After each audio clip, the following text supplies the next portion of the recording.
Boa tarde, minhas amigas, boa tarde, meus amigos. Nós estamos aqui na Sociedade de Estudos Espíritas Francisco de Assis, Hoje são dia 3 de abril de 2025. quinta-feira. E na tarde de hoje, nesse horário, nós estudamos essa obra, Diversidade dos Carismas, Teoria e Prática da Mediunidade, de Hermínio de Miranda. Nós estamos estudando o capítulo 16, Semiologia da Comunicação. E hoje, né, para quem está com o PDF, nós vamos dar continuidade no PDF número 456, tá? Mas para quem está estudando conosco direitinho no livro, né, está com a data aí direitinha, nós estamos no parágrafo 1, 2, 3, 4, 5, 6, sétimo parágrafo, quando começa, no final do item 1. O item 1 é a linguagem do pensamento. O item 2 é o caso do senhor Drake. Nós vamos começar antes desse número 2, o caso do senhor Drake, né? Mas antes de nós iniciarmos, vamos elevar o nosso pensamento ao alto, ao nosso Pai Criador, a Jesus, né? Nosso mestre, nosso guia, o médico das almas, aos espíritos amigos, agradecendo a oportunidade que todos nós temos, né? Estarmos aqui reunidos mais uma vez para estudarmos essa doutrina abençoada. Que o Senhor nos abençoe, que o Senhor nos fortaleça, que o Senhor nos ajude a crescer, a melhorar cada vez mais. E que assim possamos seguir, né, a nossa caminhada, realizando nossos trabalhos, mas nós pedimos sempre para aqueles nossos irmãos que também se encontram, né, com problemas de saúde, que esses irmãos possam ser abençoados e amparados pelo Senhor, por Jesus. E assim nós pedimos ao Pai que nos abençoe e nos permita iniciar a nossa reunião da tarde de hoje. Antes de iniciar, eu quero compartilhar uma coisa com vocês rapidinho. É sobre esse nosso Fórum de Ideias e Debates Espíritas, tá? Que vai acontecer na nossa Casa Espírita, dia 6 de abril, domingo agora, às 3h30 da tarde. O título é Reuniões Mediúnicas Sérias. Quem vai fazer o nosso fórum é um companheiro que tem muita experiência em mesas mediúnicas. É o Eduardo Henrique, se eu não me engano, é do Centro Espírita José Niemeyer, né? Deixa eu só confirmar aqui o nome da casa espírita dele, e ele é aqui do Rio de Janeiro, tá? É o Eduardo Henrique, do Centro Espírita Jorge Niemeyer. Centro Espírita Jorge Niemeyer. Ele tem mais de 20 anos de experiência em direção de mesas mediúnicas. Então, é alguém que vai trazer para a gente bastante conhecimento, bastante subsídios, né, para o estudo das mesas mediúnicas. Então, seria interessante, né, que todos nós pudéssemos estar aqui no dia. Deixa eu só mexer aqui, que eu aumentei a.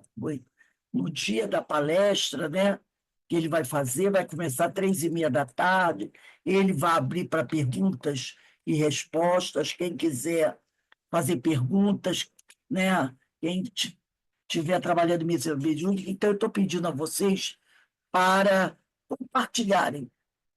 No sábado, eu mando o link, então compartilhem, tá? Vai ser uma oportunidade muito boa para aqueles companheiros que trabalham com mesa mediúnica. Pedi a Denise para compartilhar com o pessoal do CEMICA, né? Ana Constantino, que trabalha em mesa mediúnica com os companheiros lá da Casa Espírita dela em São Paulo. Todos que puderem compartilhar, seria interessante, é uma oportunidade muito boa para o estudo das mesas mediúnicas. Então, E aí a gente faz esse estudo aqui na sexta-feira, né? Então seria interessante. Eu mandei também outro cartazinho para vocês hoje, sobre uma palestra que vai ter no dia 18, vai ser uma sexta-feira às 4 horas, sobre o livro espírita, em homenagem ao livro dos espíritos, né? Então, e segunda-feira, dia 7, começa o nosso painel espírita Joana de Ângeles, com os temas voltados, né, para o livro, sobre o livro Momentos de Saúde e de Consciência da Joana. Então, nós temos bastante atividades aí para na nossa casa, nesse mês de abril. Vai ser um mês de muitos estudos. Então, reitero aqui novamente o pedido para que vocês compartilhem, tá bom? Então, vamos lá. Vamos começar aqui o nosso estudo do livro Diversidade dos Carismas. Diz aqui, eu vou ler só um pedacinho anterior, parágrafo anterior desse item 1, onde nós estamos, só para relembrar. Ele diz aqui: logo, a comunicação mediúnica é debaixo do desenho, é a resultante de um entendimento telepático, de mente a mente, entre o espírito manifestante e o médium, e deste, né, para o destinatário, já convertida no sistema de linguagem articulada, isto é, palavra escrita ou falada. Não é difícil, portanto, concluir, o ponto crítico da comunicação mediúnica está na conversão do pensamento alheio em linguagem articulada. O processo como um todo, por isso mesmo, está sujeito a algumas complicações significativas que precisam ser levadas em conta a fim de que possamos ser contornadas e superadas, se é que temos por meta uma comunicação confiável. O médium não apenas precisa interpretar corretamente o pensamento do espírito comunicante, como convertê-lo em palavras suas, adequadas e fiéis aos conceitos que recebe, passados e não falados, nesta ou naquela língua. Se já existe dificuldade em traduzir uma língua ouvida em outra falada, maior será de falar ou escrever sobre conceitos que não ouvimos nem lemos, mas recebemos por meio da linguagem inarticulada do pensamento. Duas condições vitais são, portanto, exigidas do bom médium: sua capacidade de interpretação, né? E sua capacidade de conversão do pensamento em palavras, especialmente nos fenômenos de psicovidência, que é a vidência. E nós já vimos até por que ele chama de psicovidência, né? Porque a vidência também está envolvida com o psiquismo. Aí ele traz aqui uma frase de um escritor inglês. Ele diz: a capacidade de interpretar é, às vezes, mais valiosa do que a expressão literal do que é percebido na vidência, porque é principalmente pelo simbolismo que os espíritos alcançam o nosso entendimento. Então, quando ele fala que a capacidade de interpretar é mais valiosa, na realidade, se a gente observar, a capacidade de interpretar em tudo, não é? Em toda a nossa vida, a capacidade de saber interpretar alguma coisa, uma mensagem que nos chega, seja de que forma for, talvez seja muito mais importante do que muitas coisas. Por isso que a gente insiste tanto, né, com a criança, para ela aprender a interpretar um texto. Que o texto pode vir de diversas formas, não só escrito, como pode vir desenhado, né? Desenhado através de figuras, como pode vir também. Então, ele pode ser escrito, pode ser falado, alguém falar alguma coisa para a gente. E quantas vezes a gente, às vezes, se aborrece porque alguém fala alguma coisa para a gente e a gente interpreta de forma equivocada o que a pessoa diz. Aí você diz para a pessoa: poxa, como é que você pode falar isso? A pessoa diz: mas não foi assim como você compreendeu o que eu disse. É porque a gente interpretou errado, né, o que aquela pessoa falou. Então, a interpretação é uma das coisas mais importantes para facilitar a comunicação. E aí ele diz aqui, usualmente uma forte impressão ou apreensão intuitiva ajuda o vidente na elaboração de suas descrições. Quando isso não ocorrer, mantém o cérebro em estado de passividade, de modo calmo e firme, e mentalmente busca o sentido da visão, né? Então, às vezes, o vidente ele vê alguma coisa, mas ele não consegue, na hora, entender o que ele está vendo. Então, ele diz aqui: quando acontecer de você ver alguma coisa, no caso do médium, né? E você não conseguir, né? Interpretar logo aquilo que você está vendo, aí ele pede que a pessoa mantenha o cérebro em estado de passividade. Se acalme de modo calmo, de modo firme e mentalmente busque o sentido da visão. Porque se o médium começa a ver alguma coisa e ele não consegue entender o que ele está vendo, isso traz para o médium um tipo de nervosismo. Ele fica nervoso, preocupado, porque ele está tentando entender o que aquela imagem quer dizer para ele e ele não consegue. Aquilo tensiona, né? Como ele diz aqui, causa uma apreensão no médium. Ele diz aqui, ó, usualmente uma forte impressão ou apreensão intuitiva ajuda o vidente na elaboração de suas descrições. Quando isso não ocorrer, então acalma a mente, sabe? Acalma ali a mente, procura ficar tranquilo e mentalmente busca o sentido da visão. Então vamos agora onde a gente vai começar. Ele diz aqui, a sugestão é reconhecidamente difícil de ser posta em prática, dado que a mente tem de estar, ao mesmo tempo, apassivada e ativa na busca do sentido da visão. Então, olha só, que coisa que parece ser um pouco complicada, né? A sugestão é reconhecidamente difícil de ser posta em prática. Quando você recebe uma sugestão. Por quê? A sua mente tem que estar apassivada, quer dizer, tem que estar calma, mas, ao mesmo tempo, ativa, para poder captar. Então, a pessoa tem que estar atenta, sem estar agitada. Entendeu? Que controle, olha o controle que o médium tem que ter. Recorrendo ao nosso esquema, que era aquele desenho que eu mostrei na aula anterior, lembra? Podemos observar que tais visões são de natureza diencefálica. Lá nesse livro mesmo, vocês não precisam voltar, não. Eu só vou voltar um pedacinho aqui, nesse livro, para a gente falar sobre visão diencefálica. Ele diz assim, aqui mesmo no livro: se o sensitivo vê visão normal ou diencefálica, uma cena do mundo espiritual, e não a transmite a ninguém, falta o termo final da equação mediúnica. Quer dizer, a visão diencefálica é o seguinte: o nosso diencéfalo, que é um órgão do nosso cérebro, está localizada no centro do encéfalo. O encéfalo é uma parte do sistema nervoso central, está localizado no interior do crânio, tá?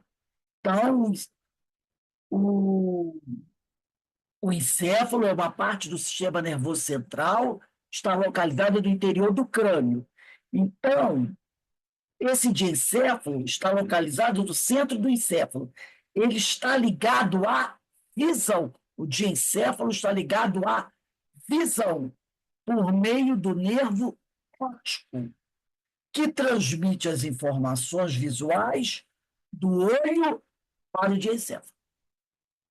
Então, o nervo óptico capta a imagem.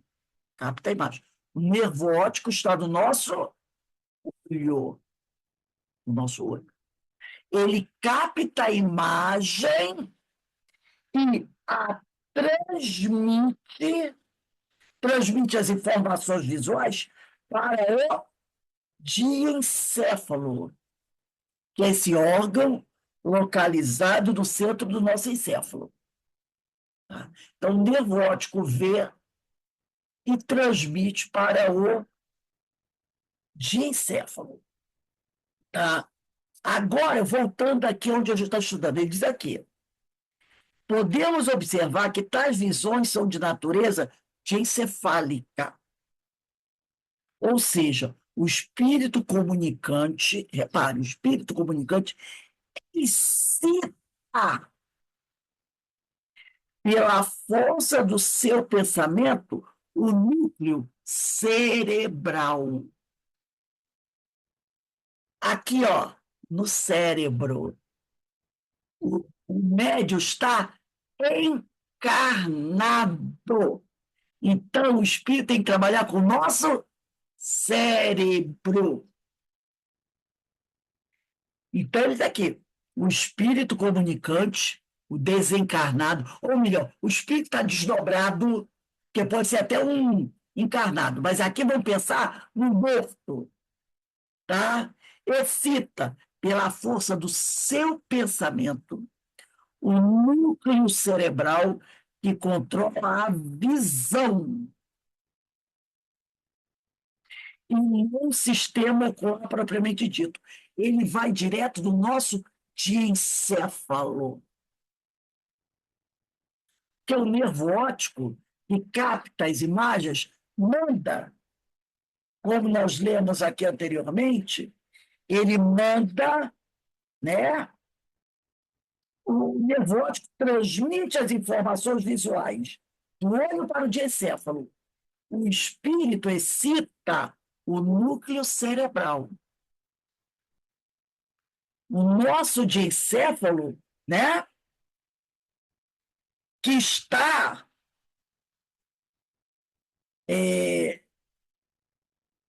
localizado no centro do encéfalo.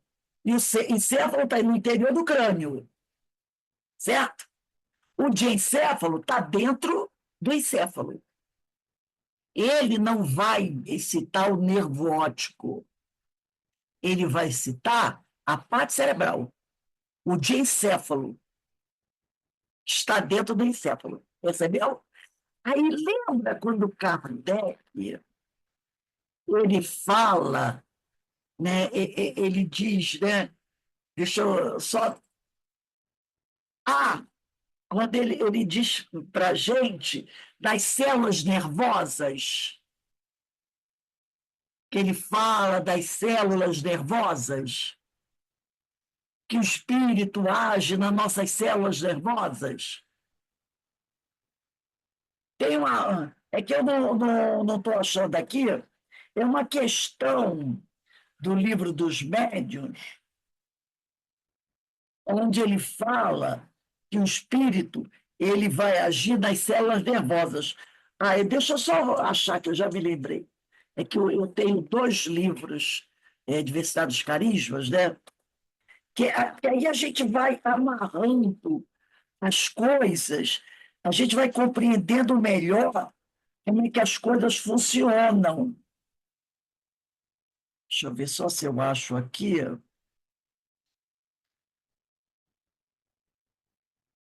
Porque o. Deixa eu ver só aqui um instantinho. Aonde o Hermínio de Miranda, ele até diz assim: ah, agora eu estou entendendo. Deixa eu ver aqui, deixa eu só. Queria achar isso para lembrar, porque ele também tinha uma ideia equivocada sobre isso. E os espíritos falam, né? Vai ser difícil eu achar agora. Eu marco tanta coisa aqui, né? É, estaria por aqui. É muito interessante que a gente vai percebendo as coisas. É mais ou menos assim. Eu agora não vou conseguir achar mesmo. Então, o Hermínio fala assim: agora eu estou entendendo que eles mexem nas nossas células nervosas. Então, é quando ele diz aqui, eles vão excitar pela força do pensamento o núcleo cerebral. Eu não consegui ouvir, achar, não. Achar que na questão do livro dos médios, que Kardec fala de uma forma e nós interpretávamos até de uma forma um pouco equivocada as coisas. E depois, quando a gente vai estudando aqui, a gente vai entender o que Kardec quis dizer com isso. Ele não estava falando do corpo físico, ele estava falando dos centros nervosos, das células nervosas. Depois eu vou procurar para colocar, só para que a lembrança disso veio agora. Então, eu não, se não eu tivesse lembrado durante o estudo, eu teria achado. E é até interessante que o Hermínio de Miranda até chama a atenção disso. Ele fala, agora eu estou entendendo por que Kardec fala essas coisas assim. Mas deixa lá, vamos chegar aqui, depois eu vou achar e vou me lembrar disso. Então, ele fala isso, né? Recorrendo ao nosso esquema, aquele desenho de antes, podemos observar que tais visões são de natureza diencefálica, ou seja, o espírito comunicante excita, pela força do seu pensamento, o núcleo cerebral. O diencéfalo está no centro do encéfalo, tá? Está lá no centro do encéfalo. A parte do sistema nervoso é localizada no interior do crânio, o nosso encéfalo, né? Aí ele diz aqui, que controla a visão, e não o sistema ocular propriamente dito.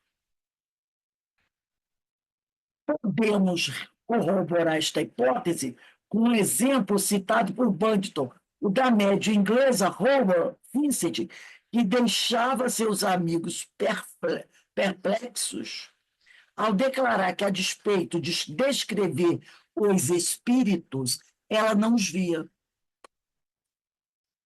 Ela não via os espíritos, mas ela descrevia os espíritos.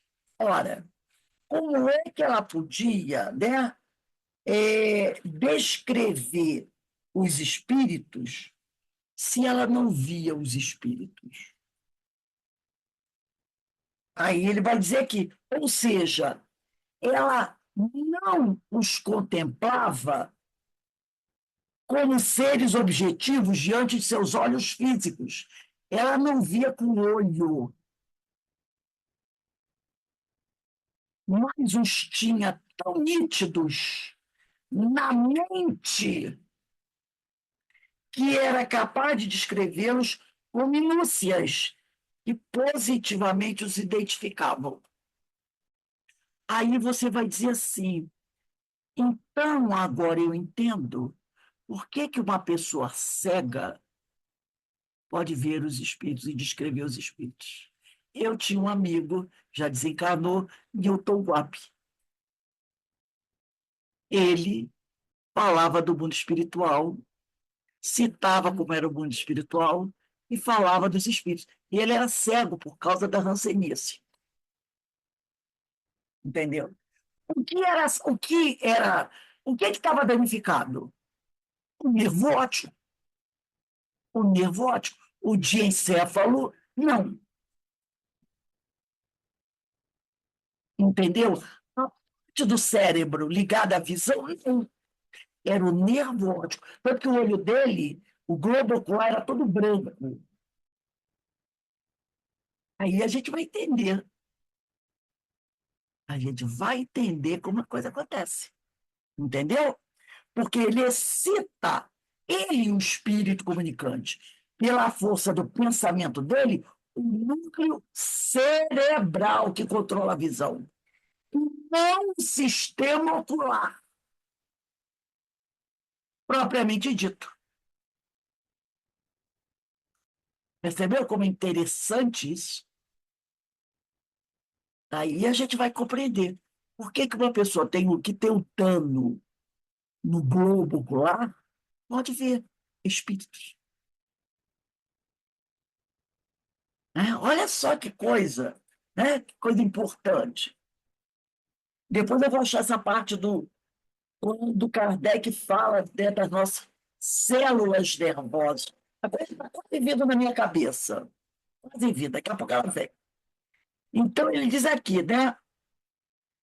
Número 2, o caso do senhor Drake.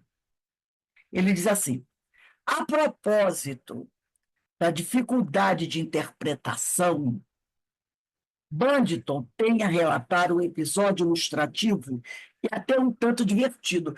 Aqui vai entrar um caso muito interessante que vai estar ligado à questão da interpretação. Ele diz aqui: em visita a vários médios confiáveis, certo cavalheiro obteve comunicações convincentes de seu falecido pai. Então, o pai desse médium se comunicou através de médios confiáveis. Irritava-se, porém, com os verdadeiros palpites que os médios lhe davam acerca da profissão ou dos gostos pessoais de seu pai. Né? Então, ele ficava, às vezes, irritado, porque os médios, às vezes, lhe davam, né, ideias acerca da profissão ou dos gostos pessoais do pai dele. Insistiam em dizer que o pai fora um fazendeiro ou criava patos. Ele adorava patos. Ele ficava irritado com isso, porque ele achava que o pai dele não devia ter nada a ver com pato. Por que que eles insistiam em dizer que o pai dele tinha alguma relação com patos? Isso durou algum tempo. Certa vez, um vidente lhe perguntou se seu pai costumava vender patos. Lá vem a história do pato de novo. Certamente que não, respondeu o nosso amigo, já um tanto irritado. Todo mundo fala de pato quando lembra do meu pai. Então ele insiste em me mostrar um pato, um médium. Olha só, o médium estava dando a comunicação do pai daquele homem que foi lá receber a mensagem, que é o encarnado. O médium dizia assim: o seu pai, que está desencarnado, insiste em ficar me mostrando pato. Eu vejo sempre, quando eu falo com seu pai, ou seu pai, a imagem de um pato. Meu pai criava pato. Meu pai tinha alguma coisa a ver com pato. E ele dizia, não. E aquilo estava imitando ele. Aí, o médium disse assim, macho,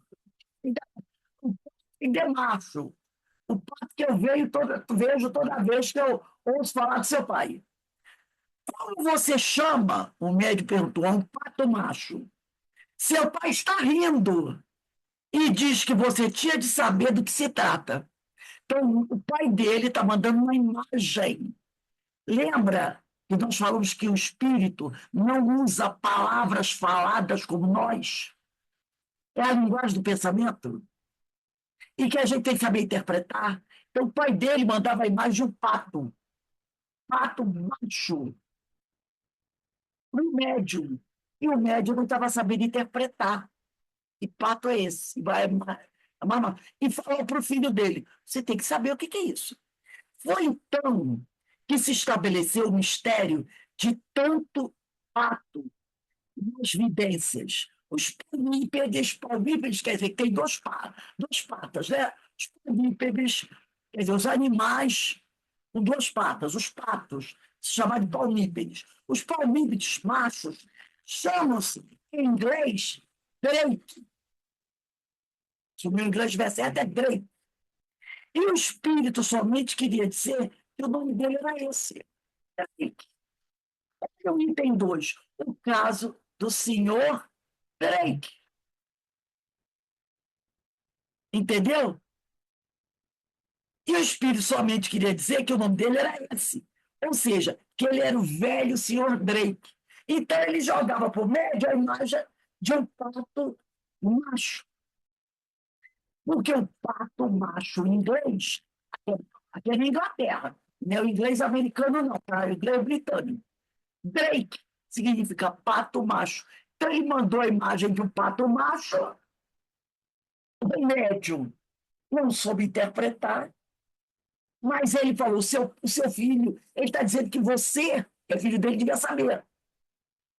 Porque você que é o filho dele, ao ver eu falar em pato macho, você tinha que lembrar: pato macho é Drake. Você é de inglês? Drake. Ah, é meu pai. Entendeu? Por exemplo, o meu marido se chama José Alberto Lobo de Souza.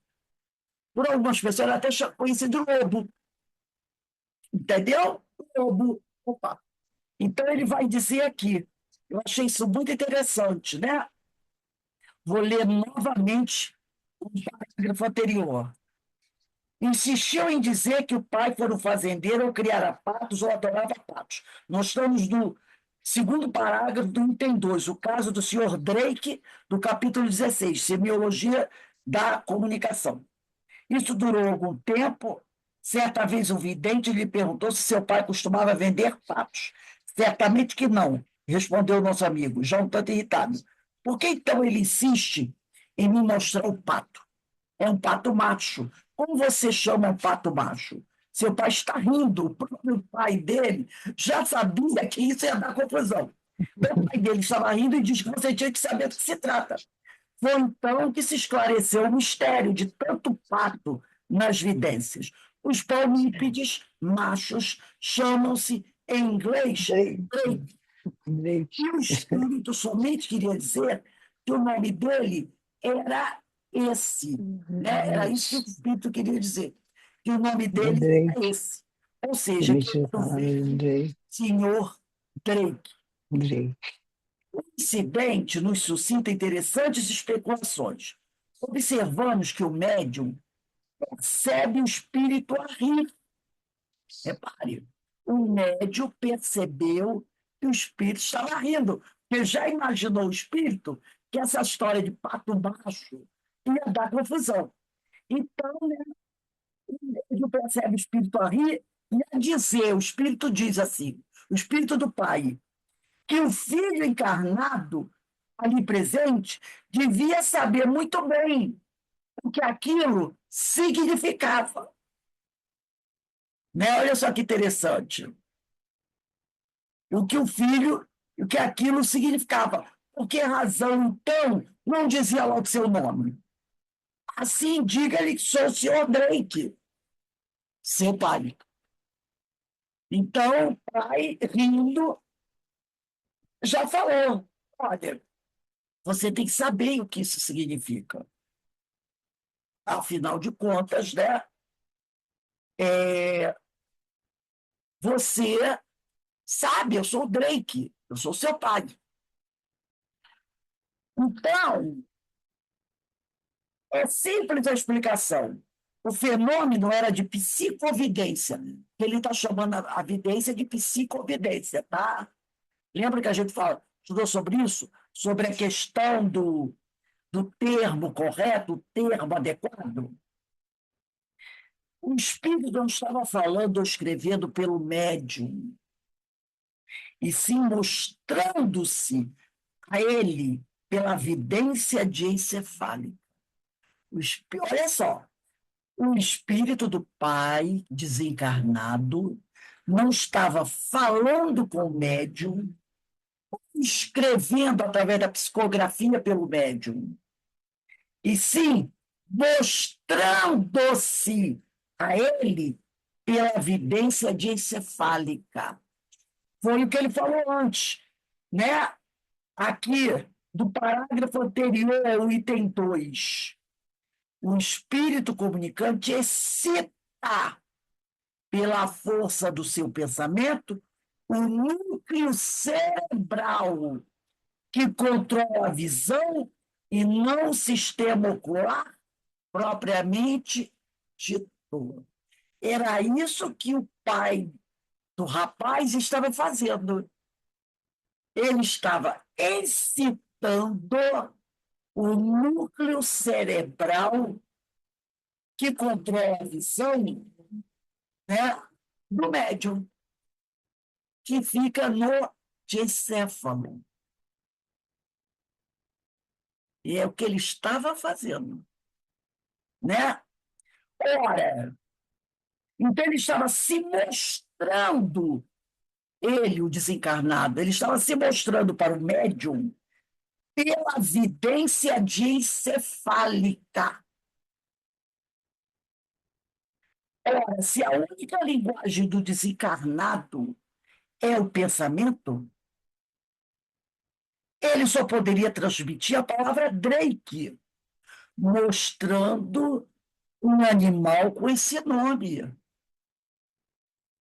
Ou seja, projetando com a força do seu pensamento, vou voltar de novo, lá para o lado. Quando, no segundo parágrafo, de onde nós começamos a aula, referendo ao nosso esquema, podemos observar que as visões são de natureza diencefálica, ou seja, o espírito comunicante excita pela força do seu pensamento o núcleo cerebral. Aí é o que ele falou aqui, ó. O espírito não estava falando ou escrevendo pelo médium, e se mostrando-se a ele pela vidência diencefálica. Ora, se a única linguagem do desencarnado é o pensamento, ele só poderia transmitir a palavra Drake, mostrando um animal com esse nome, ou seja, projetando com a força do seu pensamento uma ave conhecida pelo nome que ele queria transmitir. Mas não tinha como dizer, escrever, pelo menos com aquele médium. Percebeu? Com aquele médium, ele não tinha como dizer para o médium ouvir. Ou tomar o braço dele para escrever. Aquele médium não era psicofônico, nem psicógrafo. Percebeu? Ele não era psicofônico.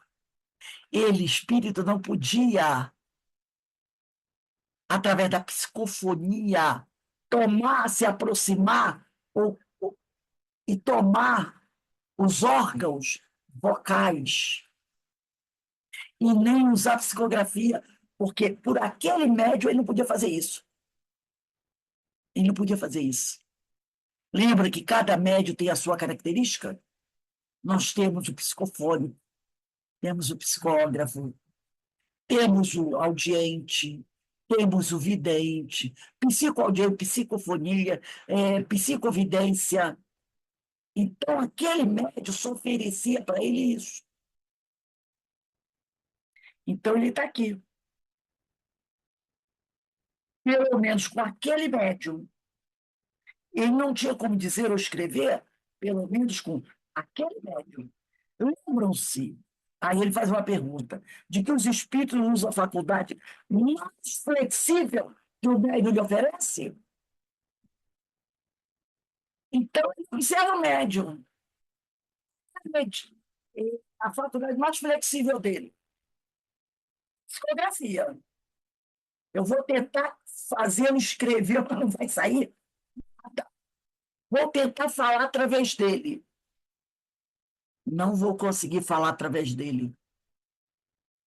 Ele não tem a mediunidade da psicofonia. Então, o que eu vou fazer?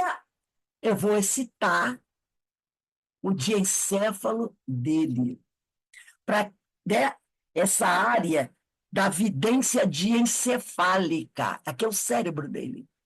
E ele vai ver uma imagem e vai interpretar.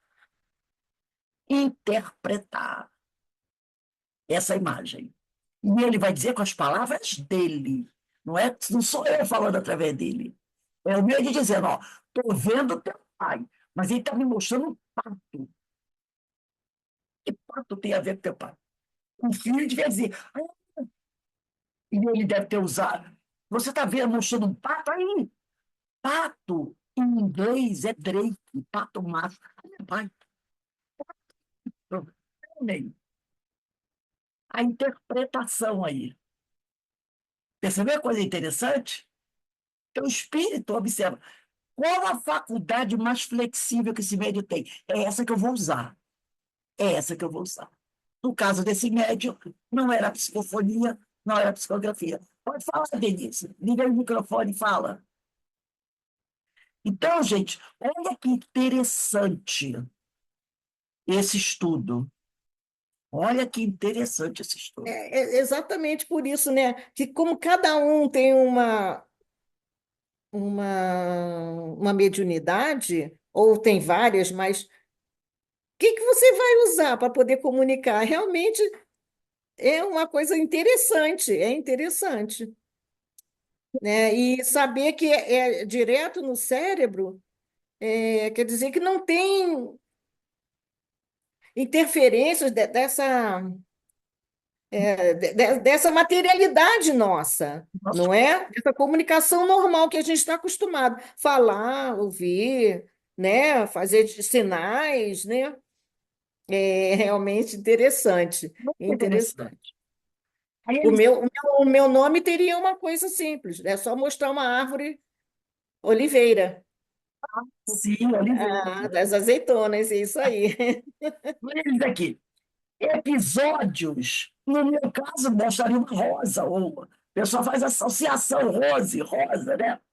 Episódios como esses são prontamente agarrados pelos negadores profissionais para invalidar o fenômeno mediúnico.